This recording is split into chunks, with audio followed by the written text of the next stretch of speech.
Liberty Tamil நேயர்களுக்கு வணக்கம். இன்றைய நேர்காணலில் நாம் சந்திக்க இருப்பவர் திராவிட இயக்க சிந்தனையாளர் தோழர் வல்லம் பஷீர் அவர்கள். வணக்கம் சார். வணக்கம். நாடாளுமன்ற தேர்தல் வாக்கு எண்ணிக்கை நாளைக்கே நடைபெற இருக்கிறது. இந்த எக்ஸிட் போல் பற்றி தான் நாடு முழுவதும் பரபரப்பாக பேசிகிட்டு இருக்கிறாங்க. முதல் 7 கட்டங்களும் இந்தியா கூட்டணிக்கே சாதகமாக இருந்ததாக சொல்லப்பட்டது. ஆனால் அந்த எக்ஸிட் போல் வந்ததுக்கப்புறம் அனைத்துமே பாஜகவுக்கு சாதகம் அப்படிங்கிற நிலையில் சமூக வலைதளங்கள் பூராவுமே பேசுகிறத நம்ம பார்க்குறோம். அது ராகுல் காந்தி அவர்களும் இது கருத்து கணிப்பு மாதிரி தெரியல, மோடியுடைய கருத்து திணிப்பு மாதிரின்னு சொல்கிறாரு. ஜி நியூஸ் பார்த்தீங்கன்னா அவங்க ஹரியானாவில் 10 தொகுதி தான் இருக்குது, ஆனால் 16 to 19 பாஜக கைப்பற்றும்னு அவங்க ஒரு பக்கம் கருத்து கணிப்பு வெளியிடுறாங்க. இது போன்ற குளறுபடிலாம் இருக்குது. ஒட்டுமொத்தமாக இது மாதிரியான கருத்து கணிப்புகளை நீங்கள் எப்படி பார்க்குறீங்க? தமிழ்நாட்டை பொறுத்தவரையில இந்த கருத்து கணிப்புகள் எப்போதும் பொய்யாகி போயிருக்கிறது என்பது தமிழ்நாட்டு மக்களுக்கு நன்றாகவே தெரியும். ஏனென்று சொன்னா 2001ஆம் ஆண்டு திராவிட முன்னேற்ற கழகத்தினுடைய அரசு மீண்டும் அரியணை ஏறும் என்றுதான் எல்லோரும் கருத்து கணிப்பிலே சொன்னார்கள். உளவுத்துறையினுடைய ரிப்போர்ட் கூட அதான் சொன்னது. ஆனா முடிவுகள் என்பது வேறாக இருந்தது. இது தமிழ்நாட்டினுடைய அரசியல். எனவே தமிழ்நாட்டில் இந்த கருத்து கணிப்புகள் எல்லாம் எப்போதுமே எடுபடாது என்பதால் நாம் திடமாகவே இருக்கிறோம். ஆனால் வட இந்தியாவை பொறுத்தவரையில இந்த கருத்து கணிப்புகள் ஏதோ ஒரு வகையில் தாக்கத்தை ஏற்படுத்துகிறது என்பதை கடந்த கால தேர்தலினுடைய முடிவுகள் அறிவிக்கப்படுவதற்கு முன்பான நடவடிக்கைகள் உணர்த்தி கொண்டே இருந்திருக்கின்றன. நீங்க சொன்ன மாதிரி இருக்கிற தொகுதிகளினுடைய எண்ணிக்கையை விட கூடுதலான இடங்களை பாரதிய ஜனதா கட்சி பெறும். இது ஊடகங்களின் மீதான தவறு கிடையாது, மோடி மீதான தவறு. ஏனென்று சொன்னா 300 சொச்சம் இடங்களில் வெற்றி பெற்று இப்போது ஆட்சி அதிகாரத்தை கொண்டு செலுத்தி கொண்டிருக்கிற மோடி 400 இடங்களில் வெற்றி பெறுவோம் என்று சொன்னாரே, எங்கிருந்து அந்த கூடுதல் இடங்களை பெறப்போகிறோம் என்பதை இதுவரை மோடி சொன்னாரா? ஒரு பிரதமர் பொறுப்புணர்ந்து பேசி இருக்க வேண்டுமா இல்லையா? ஆனால் அவர் அப்படி பேசவில்லை. 400 இடங்கள் என்று சொன்னார். 400 இடங்கள் என்று சொன்னால் எத்தனை இடங்களில் நீங்கள் போட்டியிடுகிறீர்கள்? மொத்தம் எத்தனை இடங்களில் பாரதிய ஜனதா கட்சி களம் காண்கிறது? தேசிய ஜனநாயக கூட்டணி 400 என்று அவர் சொல்லியிருந்தால் கூட இந்த கேள்வி இவ்வளவு ஆழமாக எழுந்திருக்க வாய்ப்பில்லை. ஆனால் பாரதிய ஜனதா கட்சி 400 இடங்களை கைப்பற்றி தனிப்பெரும்பான்மையுடன் ஆட்சி அமைக்கும் என்று பேசினார். 400 இடங்கள் எங்கிருந்து வரும்? எல்லோரும் கூட கிண்டலாக சொன்னார்கள், அகண்ட பாரதத்தில் 400 இடத்தை வெற்றி பெறுவார் போலும் என்று சொன்னார்கள். அந்த அடிப்படையில் தான் இப்போது ஊடகங்களினுடைய கருத்து கணிப்புகளும் செய்தி வெளியிடுகின்றன. இதுல ரொம்ப கொடுமை என்னன்னா, ஒரு மாநிலத்தில் மட்டுமல்ல, 3 மாநிலங்களில் இதே நிலைமைதான். உத்தரப்பிரதேசத்துல மொத்தமே 80 தொகுதிகள் தான். 62 தொகுதிகளில் இப்போது பாரதிய ஜனதா கட்சி வெற்றியை பெற்று இந்த முறை அதிகாரத்தில் இருந்த போது நாடாளுமன்ற உறுப்பினர்களுடைய எண்ணிக்கையை வைத்திருந்தார்கள். ஆனால் இப்ப என்ன நிலைமை? தலைகீழாக மாறி போயிருக்கிறது. உத்தரப்பிரதேச அரசியலை பொறுத்தவரையிலே காங்கிரஸ் கட்சியினுடைய கை ஓங்கி இருக்கிறது. அதிலும் கூடுதலாக இந்தியா கூட்டணி அதிகமான இடங்களில் வெற்றி பெறப் போகிறது என்று மக்களே பேசுகிற அளவிற்கு இப்போது நிலைமை மாறி போயிருக்கிறது. ஆனால் ஊடகங்களிலே செய்தி வெளியிடுகிறார்கள், 82 இடங்களில் பாரதிய ஜனதா கட்சி வெற்றி பெறும். எங்கிருந்து கிடைச்சது அந்த 2 இடம்? ராஜ்யசபாவும் சேர்த்து சொல்றாங்களா? எனவே இந்த ஊடகங்களினுடைய கருத்து கணிப்பு என்பதே மோடியினுடைய முன்னேற்பாட்டில் அறிவிக்கப்பட்டிருக்கிற ஒரு முடிவுகள் தான் என்பதை நாட்டு மக்கள் நேற்றிலிருந்து பேச துவங்கி இருக்கிறார்கள்.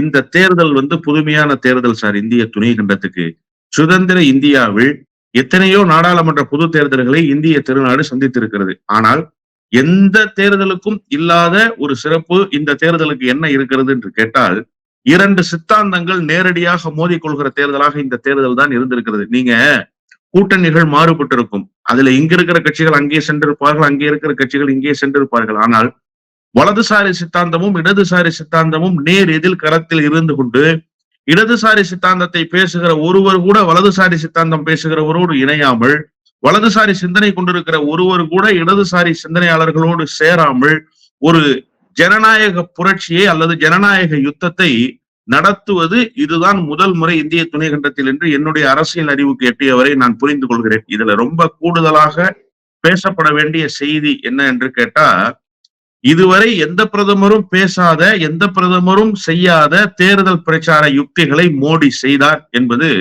இந்திய திருநாட்டுக்கு இப்போது ஏற்பட்டிருக்கக்கூடிய தலைக்குனிவு.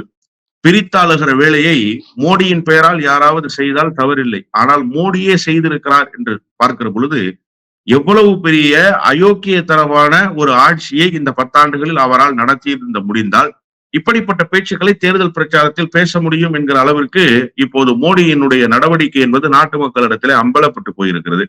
7 கட்டங்களாக தேர்தல் நடந்தது சார். ஒவ்வொரு கட்டமும் தேர்தல் நடந்து முடிகிற பொழுது பாரதிய ஜனதா கட்சிக்கு நம்பிக்கை என்பதே கிஞ்சித்தும் இல்லை என்பதற்கான சாட்சிகள் தான் அமித்ஷா போன்றவர்களே பேரம் பேசுகிற வேலையிலே ஈடுபட்டார்கள். தனித்து போட்டியிடுகிற, சுயேட்சையாக போட்டியிடுகிற வேட்பாளர்கள் சார் எத்தனை வாக்குகள் பெற்று விடுவார்கள்? அதிகபட்சமா 1500 ஓட்டு பெற்றுவாங்களா? ஆனா அந்த 1500 வாக்குகள் கூட பாரதிய ஜனதா கட்சிக்கு எதிரான வாக்குகளாக போய்விடக் கூடாது. பாரதிய ஜனதா கட்சிக்கு எதிரான வாக்குகளாக போனால் அவை கூட பாரதிய ஜனதா கட்சியினுடைய வெற்றியை பாதித்து விடும் என்று சொல்லி நாங்கள் 400 இடங்களில் வெற்றி பெற்று விடுவோம் என்று மமதையில் பேசியவர்கள், அமித்ஷா மோடியை வெல்வதற்கு ஆட்களே இல்லை இந்திய துணைக்கண்டத்தில் என்று பேசியவர்கள், சுயேட்சை வேட்பாளர்களை பார்த்து பயந்த நாட்களை இந்த தேர்தல் களத்தில் நாம் பார்த்தோம். இப்படியெல்லாம் இந்த தேர்தல் களத்தில் கடந்து வந்துவிட்டு பாரதிய ஜனதா கட்சி அசூர பலத்தோடு வெற்றி பெற்று விடும், இருக்கிற தொகுதிகளை விட இன்னும் கூடுதலான இடங்களில் அவர்கள் வெற்றி பெற்று விடுவார்கள் என்று சொன்னால் எங்கிருந்து அந்த வெற்றியை பெறப்போகிறார்கள்? அதனாலதான் ஒரு அச்ச உணர்வை தொடர்ந்து இந்தியா கூட்டணி வெளிப்படுத்தி கொண்டே இருக்கு. தேர்தல் ஆணையர்களை நேரில் சந்திச்சு வாக்கு எண்ணிக்கை நியாயமாக நடத்த வேண்டும் என்று சொல்வதற்கு என்ன காரணம்? அப்ப ஏதோ ஒரு திரைமறைவு வேலையை செய்வதற்கு பாரதிய ஜனதா கட்சி தயாராகி இருக்கிறது. அதனால்தான் பாரதிய ஜனதா கட்சி இவ்வளவு நம்பிக்கையோடு ஊடகங்களுக்கு செய்தி சொல்லி இருக்கிறார்கள். அவர்கள் சொல்லி இருக்கிற செய்தியை அப்படியே ஊடகங்கள் ஏற்றுக்கொண்டு வெளியிட்டிருக்கிறார்கள் என்று சொன்னால் இவர்கள் ஏதோ ஒரு சதித்திட்டத்துக்கு தயாராகி இருக்கிறார்கள் என்பதை இந்த நாட்டு மக்கள் அச்ச உணர்வோடு அணுகுகிறார்கள். இந்த நாட்டு மக்களினுடைய உணர்வுகளைத்தான் இந்தியா கூட்டணி இப்போது பிரதிபலித்துக் கொண்டிருக்கிறது. அதன் அடிப்படையில் தான் தேர்தலினுடைய வாக்கு எண்ணிக்கை முறையாக நடத்தப்பட வேண்டும் என்கிற கோரிக்கை வைக்கப்பட்டிருக்கு. வாக்கு எண்ணிக்கை முறையா நடத்தணுங்கிற கோரிக்கை வச்சதே ஜனநாயகத்துக்கு மிகப்பெரிய சாபக்கேடு சார். இதுதான் சார் வேலை தேர்தல் ஆணையத்துக்கு. தேர்தல் ஆணையம் 5 ஆண்டுக்கு ஒரு முறை இந்த தேர்தலை சந்திக்கிறது. இந்த தேர்தலை நியாயமாக நடத்த வேண்டும். அதற்காகத்தான் நீங்க அங்கீகரிக்கப்பட்ட அரசியல் கட்சிகளுடைய கூட்டத்தை எல்லாம் தொடர்ந்து நடத்தி வர்றீங்க. அவர்களுடைய கருத்துக்களை கேட்கிறீங்க. அவர்களுடைய நிறை குறைகளை கேட்டுக்கொண்டு எப்படி இந்த தேர்தல் களத்தை கொண்டு செலுத்துவது என்பதற்கான ஆலோசனைகளில் ஈடுபட்டு அந்த ஆலோசனைகளை பெற்றுக்கொண்டு அதன் பிறகு ஒரு ஜனநாயக அமைப்பாக இருக்கக்கூடிய தேர்தல் ஆணையம் இயங்க வேண்டும் என்பது இந்திய அரசியலமைப்பு சாசனத்தின்படி இருக்கக்கூடிய தன்னாட்சி கட்டமைப்பினுடைய மாண்பு. ஆனா அந்த மாண்பே சீர்குலைந்து போகிற அளவிற்கு தேர்தல் ஆணையத்திட்ட போய் முறையா தேர்தலை நடத்துங்க ஐயா அப்படின்னு கேட்கிற நிலைமைக்கு இன்றைக்கு தேர்தல் ஆணையத்தினுடைய நடவடிக்கை மாறி போயிருக்கிறது. தேர்தல் ஆணையம், இந்த ஊடகம், மோடி இவர்கள் மூவரும் சேர்ந்து கொண்டு செய்கிற சதி வேலைகள் நாளை அம்பலப்பட்டு போகும். இவர்கள் முகத்திரை நாளை கிழிக்கப்பட்டு விடும் என்று நான் உறுதியாக நம்புகிறேன். இல்லை, நீங்கள் சொன்னது போலவே தேர்தல் ஆணையத்தில் பல்வேறு கோரிக்கைகளை வைக்கிறாங்க. இதற்கு முன்பு பிரசாந்த் பூஷன் முதற்கொண்டு எல்லாருமே, ராகுல் காந்தியே சொன்னார், கடைசி நிமிடம் வரைக்கும் அந்த வாக்குச்சாவடி வாக்குப்பதிவு குறித்து எச்சரிக்கையாக இருக்குன்னு சொல்கிறாரு. பிரசாந்த் பூஷன் கூட சொல்லியிருந்தாரு, பூத் ஏஜென்ட்டுகள் ரொம்ப எச்சரிக்கையாக இருக்கணும் வாக்கு எண்ணிக்கையின் போதுன்னு சொல்லியிருந்தாரு. இப்போ பாஜகவுடைய இந்த கருத்து கணிப்புகள் எல்லாமே பாஜகவுடைய திட்டமிட்ட சதின்னு சொல்கிறாங்க. உளவியல் ரீதியாக அந்த வாக்கு எண்ணிக்கை இடத்தில் இருக்கக்கூடிய அந்த அரசியல் நிர்வாகிகளுக்கு ஒரு சோர்வை கொடுக்கணும், எப்படி நம்ம வெற்றி பெற மாட்டோங்கிற சோர்வை கொடுக்கணும் அப்படிங்கிறதுக்காக தான் இந்த கருத்து கணிப்புன்னு கூட சொல்கிறாங்க இல்லையா? இதெல்லாம் நீங்கள் எப்படி பார்க்குறீங்க? நிச்சயமாக வாக்கு எண்ணிக்கை களத்தில் இருக்கக்கூடிய அரசியல் கட்சிகளினுடைய பிரதிநிதிகள், இந்த பூத் ஏஜென்ட்ஸ் இருக்காங்கல்ல, இவர்களுக்கு உளவியல் ரீதியாக ஒரு மனச்சோர்வை ஏற்படுத்த வேண்டும் என்பது ஒரு பிரதானமான நோக்கம். ஆனா இந்த திட்டத்தை துவக்கத்திலேயே முறியடித்தது யாரு தெரியுமா? திராவிட முன்னேற்ற கழகம் தான். 4 நாட்கள் ஆயிடுச்சு சார். பூத் ஏஜென்ட்டுகள் வாக்கு எண்ணிக்கை மையங்களுக்கு செல்லக்கூடிய அந்த அரசியல் கட்சிகளினுடைய பிரதிநிதிகளினுடைய கூட்டத்தை மாவட்ட வாரியாக ஒரு இடங்களில் ஒருங்கிணைத்து, சில இடங்களில் தொகுதி வாரியாக ஒருங்கிணைத்து, தலைமை கழகத்தில் இருந்து கொண்டு வழக்கறிஞர்கள், தலைமை கழகத்தினுடைய நிர்வாகிகள் இந்த தேர்தல் வாக்கு எண்ணிக்கையை எப்படி எதிர்கொள்ள வேண்டும்னு ஒரு பாசறை கூட்டத்தை போல ஒரு கூட்டத்தை நடத்தினார்கள். 5 நாட்கள் ஆயிடுச்சு இன்னையோட. அப்ப என்ன தெரியுமா பிரதானமாக பேசப்பட்ட செய்தி? ஒரே ஒரு செய்தி தான். வாக்கு எண்ணிக்கையின் போது எந்த இடத்திலும் சோர்வடைந்து விடக் கூடாது. தோல்வியே உறுதி என்று சொன்னால் கூட அந்த ஒரு பாக்ஸ்ல, அந்த விவி பேட்ல ஒரே ஒரு வாக்கு இருந்தால் கூட அது முறையாக வரவு வைக்கப்பட்டிருக்கிறதா என்பதை சரி செய்து கொண்டுதான் அடுத்த கட்டத்துக்கு நகர வேண்டுமே தவிர மனச்சோர்வுக்கு ஆட்பட்டு விடக்கூடாது என்கிற ஒரு வியூகத்தை வகுத்து அந்த வியூகத்தின்படி வாக்கு எண்ணிக்கைக்கு செல்லக்கூடிய தன்னுடைய கட்சி பிரதிநிதிகளை தயார் செய்த இயக்கம் திமுக. இந்த வேலையை அன்றைக்கே செய்து விட்டார்கள். 5 நாட்கள் ஆயிடுச்சுன்னு நான் மீண்டும் பதிவு செய்யறேன். இப்போ இந்த ஊடகங்களினுடைய முகத்தை அடுத்த கட்டமாக அம்பலப்படுத்தியது யார் என்று கேட்டால் காங்கிரஸ் கட்சியினுடைய அகில இந்திய தலைவர் மரியாதைக்குரிய மல்லிகார்ஜுன கார்கே தான். அவர் தான் சொன்னாரு, இந்த தேர்தலுக்கு பிந்தைய கருத்து கணிப்புகள் இருக்கு இல்லையா, எக்ஸிட் போல்ஸ், இந்த எக்ஸிட் போல்ஸ் குறித்து எந்த விவாதங்களிலும் காங்கிரஸ் கட்சி பங்கேற்காதுன்னு சொன்னாரு. நீங்க முட்டாள்களோடு விவாதிப்பதை விட முட்டாள்களை புறக்கணித்து விட்டு வெளியேறி நிற்பது என்பது ஒரு ராஜதந்திரமான நடவடிக்கை. என்றைக்கு அவர் அறிவித்தாரோ அந்த அறிவித்த நொடியிலிருந்தே ஊடகங்கள் இந்த திசையில் தான் போக போகிறது என்பதை நாட்டு மக்கள் உணர்ந்து கொண்டார்களா? அப்ப எக்ஸிட் போல் வெளியாகல. நல்லா நீங்க கவனத்துல கொள்ளணும். எக்ஸிட் போல் வெளியாக போகுது. வெளியாவதற்கான சாத்தியக்கூறுகள் இருக்கிறது. ஏன்னா தேர்தலினுடைய இறுதி நாள் அன்றைக்கு தான் 1ஆம் தேதி தான். அன்றைக்கு அறிவித்து விட்டாரே. இந்த வியூகங்கள் எல்லாம் இதற்கு முன்பே முனைமுழுங்க செய்யப்பட்டு விட்டதே. எனவே அவர்கள் திட்டம் என்பது உண்மையிலேயே நீங்கள் குறிப்பிட்டதை போல மனச்சோர்வு ஏற்படுத்தி விட வேண்டும்.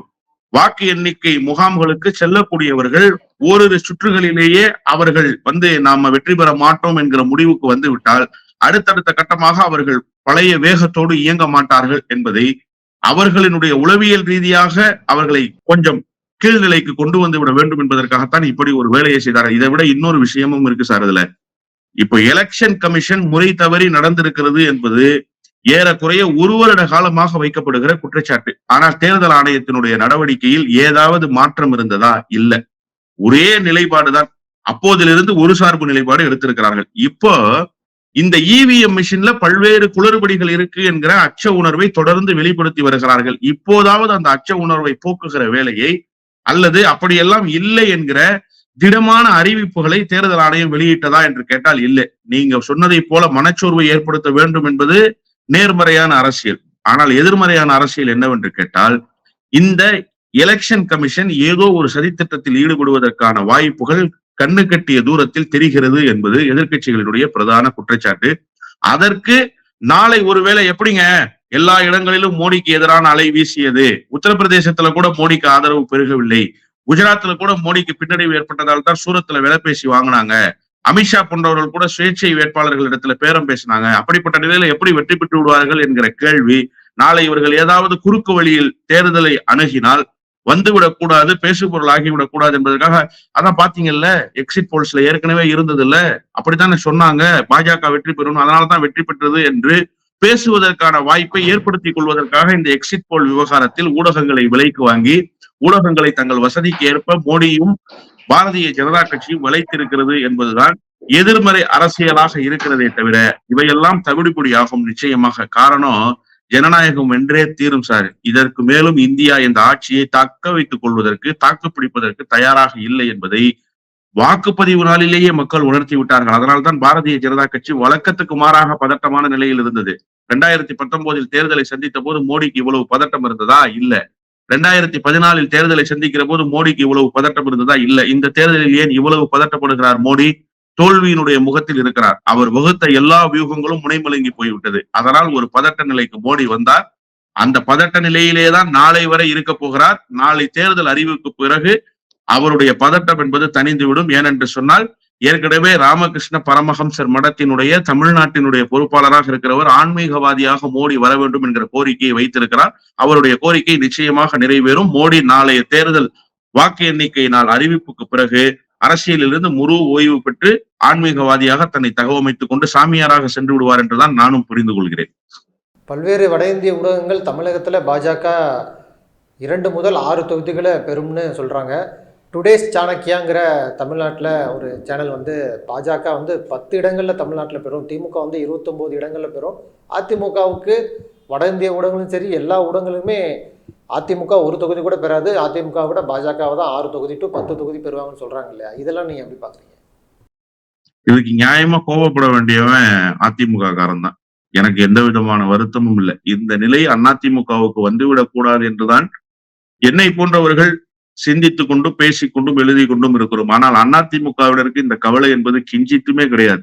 தமிழ்நாட்டினுடைய அரசியல் இந்த 50 ஆண்டு காலத்தில் ஏறக்குறைய பெரும்பான்மை 35 ஆண்டுகாலம் என்று கூட நீங்கள் வைத்துக் கொள்ளலாம், அல்லது 40 ஆண்டுகள் என்று கூட வைத்துக் கொள்ளலாம். எம்ஜிஆருடைய அரசியல் பிரவேசத்துக்கு பிறகு இருதுருவ அரசியலாக 2 திராவிட இயக்கங்கள் தான் இந்த மண்ணில் நிலை பெற்றிருக்கிறது. நிலை பெற வேண்டும் என்பது எல்லோருடைய விருப்பம். ஆனால் அதற்கு மாற்றாக பாரதிய ஜனதா கட்சி வருகிறது என்று தெரிந்தவுடன் அதை தோளில் தூக்கி சுமந்தவர்கள் யார்? இப்போதும் பாரதிய ஜனதா கட்சியை எதிர்ப்பதற்கு திராணி இல்லாமல் தெம்பில்லாமல் முதுகெலும்பற்ற மனிதராக தன்னை தானே தலைவர் என்று சொல்லிக் கொள்பவர் யார் என்பதெல்லாம் நாட்டு மக்களுக்கு நன்றாக தெரியும். ஆனா ஒரே ஒரு செய்தி தான், இந்த எக்ஸிட் போல்ஸ் சொல்றாங்க இல்லையா, அதாவது தேர்தலுக்கு பிந்தைய கருத்து கணிப்பு என்கிற பெயரால் இவர்கள் நடத்தி இருக்கிற கருத்து திணிப்பு, இது எவ்வளவு பெரிய அப்பட்டமான அயோக்கியத்தனம் என்பதற்கு இந்த தமிழ்நாட்டினுடைய எக்ஸிட் போல் ஒரு சாட்சி. பாரதிய ஜனதா கட்சி 2 இடங்களில் வெற்றி பெறும் என்று குறைந்தபட்சமா வச்சுக்கோ. அவங்க 6, 7 எல்லாம் சொன்னதாக நீங்க சொன்னீங்க. அவ்வளவுலாம் நான் போக விரும்பல. 2 இடங்கள் என்றே நாம் வைத்துக் கொள்வோம். எந்த 2 இடங்கள்? பாரதிய ஜனதா கட்சியா அல்லது தேசிய ஜனநாயக கூட்டணியா? இதற்கு ஏதாவது விளக்கம் இருக்கிறதா? தேசிய ஜனநாயக கூட்டணினா அப்ப வெற்றி பெற்று விடுவார்களா என்று கேட்கக்கூடாது. தேசிய ஜனநாயக கூட்டணி பாரதிய ஜனதா கட்சி ஒண்ணுதான். ஏன்னா தமிழ்நாட்டுல தனி சின்னங்கள் இல்ல, எல்லாமே பாரதிய ஜனதா கட்சியினுடைய சின்னங்கள் தான். எந்த தொகுதியில் அவர்கள் வெற்றி பெறுவார்கள் என்கிற செய்தியை இவர்கள் சொல்லியிருக்கிறார்கள் என்று பார்த்தால், பெரும்பான்மையான ஊடகங்களில் வேலூரை சொன்னார்கள். ஏன்னா போன முறை வேலூர்ல அதிமுகவுல போட்டியிட்டார் ஏசி சண்முகம். அவரை குறிவைத்து இந்த முறை பாரதிய ஜனதாவுக்கு அந்த வாக்குகள் கிடைத்து விடும் என்று சொன்னார்கள். உண்மையிலேயே அப்படி ஒரு நிலைமை இல்லை. அவர் 3வது இடத்துக்கு வருவதற்கான வாய்ப்புகள் தான் இருக்கிறது.